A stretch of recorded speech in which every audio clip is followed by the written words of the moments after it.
dia. Nós vamos mais uma vez estar cultuando ao Senhor, louvando a Deus, glorificando ao Senhor pelo seu amor, por sua misericórdia, pela sua maneira carinhosa de olhar para a gente, de cuidar da gente. Então a gente vai estar voltados a isto, né? Porque quanto mais a gente sabe o que Deus tem feito conosco, mais a gente tem facilidade de viver e fazer com os outros, entende? Então, uma visão boa do que Deus faz com a gente termina a gente não tendo outra opção. Espontaneamente a gente muda a nossa relação, a nossa maneira de ser com as outras pessoas, tá bom? Então vamos avaliar isso durante o nosso culto. Aí a gente começa aqui por esse momento devocional, quando a gente vai estar dentro do Sermão do Monte, e estamos agora no segundo momento do sermão. O primeiro foi falando sobre as bem-aventuranças, agora nós temos o segundo momento, que é quando vamos falar sobre luz e sal do mundo, né? Que Jesus coloca como nós, né? Como salvos sendo. Então, a gente já começou ontem o versículo 13, ontem no domingo, e hoje a gente complementa, né, alguns itens que fazem parte desse texto, pelo menos que a gente pode destacar nesse texto, exatamente nesse versículo 13.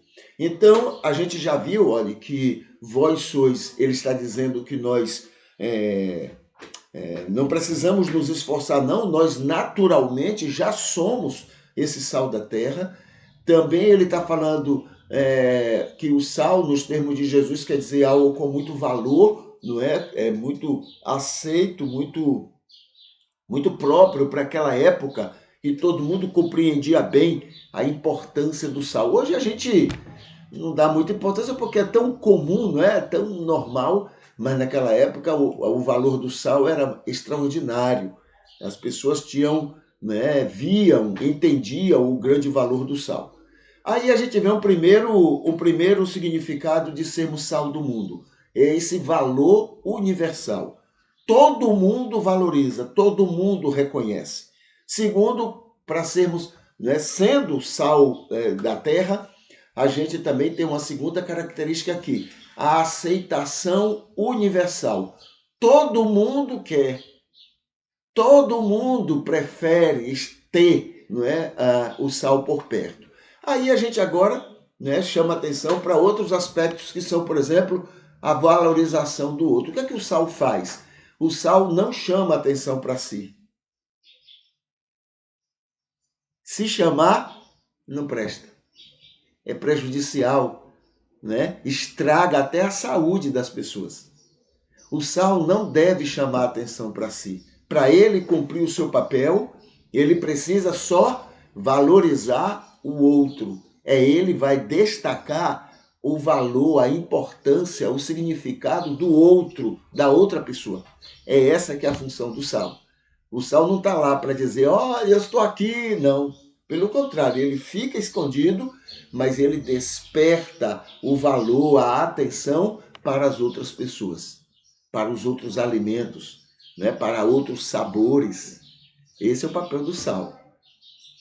A outra coisa é desaparece pelo bem alheio. É o caso, né? Então você não sente que o sal está ali, mas ele está ali despertando o sabor de outro alimento, de outras coisas que estão por ali. Esse é o papel do sal. É isso que é o nosso papel neste mundo. Não é para chamar atenção sobre nós, não é para chamar atenção sobre a nossa religião, sobre a nossa religiosidade, é para chamar atenção para despertar o sabor do outro, das outras pessoas. Entende? Aqui tem tempero de sabor. Então é interessante no sal que quem tem sabor de um alimento, ele desperta o sabor daquele alimento. Quem tem outro alimento, tem outro sabor, ele desperta o sabor daquele alimento. Ele não impõe o sabor que aquele alimento deve ter. Ele destaca o sabor que o alimento já tem. É isso que significa ser sal da terra. Entendeu? Aqui também tem a dosagem à escolha alheia. Tem gente que gosta do mais salgado, tem gente que gosta menos salgado, tem gente que gosta com pouquíssimo sal. O sal não impõe, quem escolhe, não é? Que como a quantidade é a pessoa. Então, não é para a gente ser aquela pessoa chata, aquela pessoa abusada, né? Em nome de Jesus, eu vou abusar, vou perturbar aquela pessoa. Não, isso não é o nosso papel. O nosso papel é atuar dentro da dosagem que a outra pessoa quer estar conosco. Não precisa mais. Precisamos colocar uma coisa bem clara na nossa mente. Quem convence não é a nossa teimosia.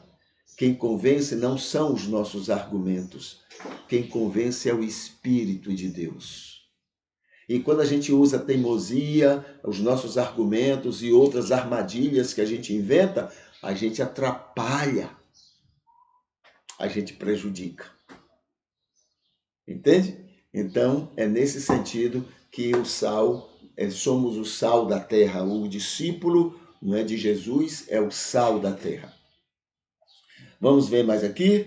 Aí aqui também seguindo o versículo 13, que diz assim, cadê o versículo 13? Diz assim, vós sois o sal da terra, mas se o sal perdeu o seu sabor, com que se há de salgar? Para nada mais presta, a não ser para se lançar fora e ser pisado pelas pessoas. Então vamos ver aqui alguns outros aspectos que a gente pode chamar a atenção para o sal, tá? Todo salvo é bem-aventurado. E todo bem-aventurado é sal da terra. É isso que o Sermão do Monte está nos lembrando, né? Como depende da percepção alheia, a gente vai atuar como sal dependendo da atuação, da percepção alheia de outras pessoas, né? Então haverá casos em que o sal pode ser chamado de beberrão e amigos de pecadores. Jesus foi, né? Daqui principalmente pelo joio, como aconteceu com Jesus. Pode acontecer, tá? A gente pode, mas saber que é normal que isso aconteça. A gente não vai agradar todo mundo. Jesus não agradou todo mundo, né? Mas o importante é saber que você está sendo sal. Sal bom, de boa qualidade, sem perturbar os outros.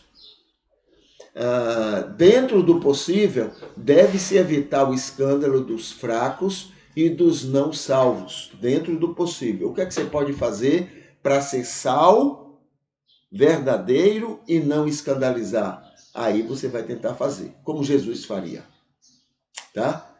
Mas ainda vai haver, principalmente religiosos, para lhe chamar de amigo de pecadores e de beberrão. Não tenha, entendeu? Não fique achando que com você vai ser diferente. E o 13, só o joio não vive como o sal da terra. Só o joio não vive como o sal da terra. Mesmo que tente, pois não ser o que quer ser. Ele não consegue ser o que ele gostaria de ser, né? É exagerado e salgado demais ou de menos. Então ele não vai ter nunca a dosagem correta, ou vai exagerar para muito ou vai exagerar para pouco, porque ele não tem o bom senso, tá? Ele não é sal, ok? Muito bem, então esses são aspectos que a gente pode chamar a atenção quando Jesus diz que nós somos o sal da terra, tá? Vamos aqui para os pedidos de oração. Então os pedidos que temos aqui é o seguinte: os que estão sempre cultuando conosco, é um motivo para a gente orar a Deus, adoradores enfermos ou em dificuldades, amigos e irmãos aniversariantes hoje, Deus conhece cada um deles. Deus nos faça bênção a familiares e amigos. Deus nos faça bênção aos nossos familiares e aos nossos amigos. Que o mundo tenha prazer de estar conosco, o sal da terra. Que ele tenha prazer, o mundo tenha prazer de estar conosco. Pode acontecer. Não precisa você ser como eles, mas sendo sal, eles vão querer estar perto de você. Que o mundo tenha prazer de estar conosco, né? Sexto, que não nos deixe pensar que críticas convencem pecador. Então eu vou criticar a vida da pessoa, o que a pessoa acredita, o que não acredita, vou criticar, achando que isso convence ela do pecado dela. Que Deus nos livre disto. Quem convence é o Espírito. O meu papel não é criticar as pessoas, o meu papel é amar as pessoas, é ser luz e bênção e sal na vida delas. Não é criticar. Ah, mas eu preciso evangelizar. Não, você precisa ser sal e luz na vida dela. É isso que você precisa. O resto, o Espírito faz. Ah, mas o Espírito, descansa no Espírito. Ele convence, só ele convence o homem do pecado, da justiça e do juízo. Só ele. Então, que não nos deixe pensar que críticas convencem pecador, não nos deixe pensar que nossa religião é melhor do que as outras. Ah, tentação, hein? Tentação enorme. Tentação enorme, porque isso faz parte desse egoísmo, desse egocentrismo do ser humano. Isso é próprio do pecado, tá bom? Mesmo que seja, se é que é, né? Mas mesmo que seja, não devemos. Ah, mas isso vai fazer com que eu creia menos. Não, descansa no Espírito. O tanto que você crê, né? O suficiente é obra do Espírito, não é do que você acha que vai lhe ajudar nisso, né?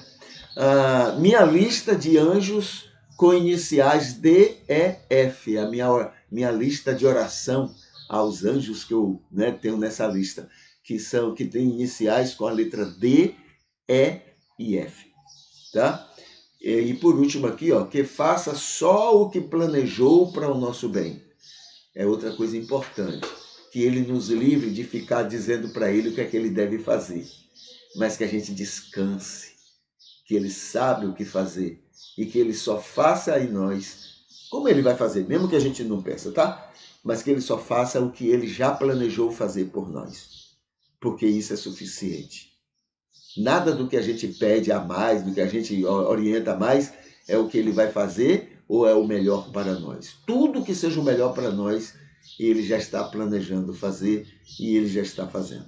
Tá bom? Então, esses são os nossos pedidos de oração para hoje.